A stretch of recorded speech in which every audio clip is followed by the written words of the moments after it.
What's up, guys?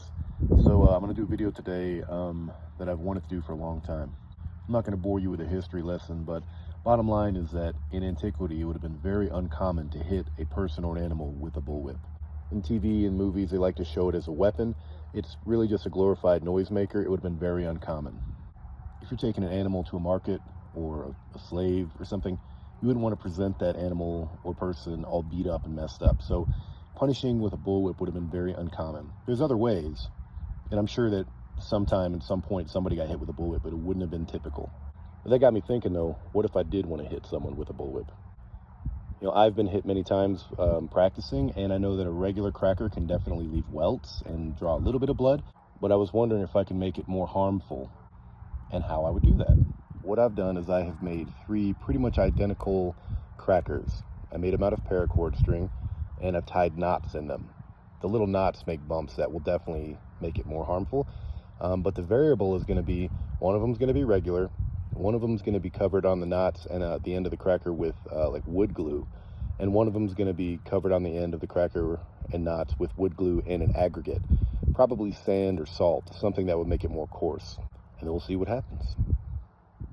What my expectation here is that the glue, once it hardens, will actually make a difference. I'm probably going to pop some balloons or something, but yeah, kind of like hard, jagged glue, I imagine will actually create a difference. The salt, I don't know, probably won't do anything, but maybe. I mean, it's coarse salt, so we'll see. It's kind of a dumb experiment, but I am interested. Okay, so here are my crackers. You can see that they're all pretty much the same, pretty close. I've put, I think, 4 like extra little knots in each one. You can see, and those knots will definitely cause more damage just by default. Like, that's an old school trick.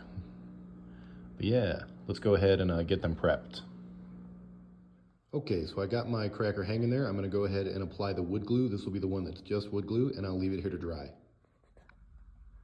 Okay, this wood glue's been sitting here a while, so it's a little bit globby, but it should still work.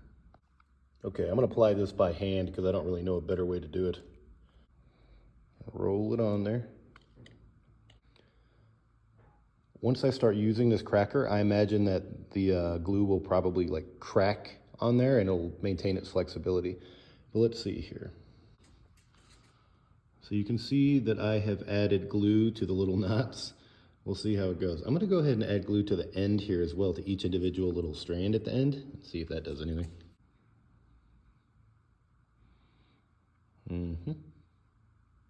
I don't want to glue them together though.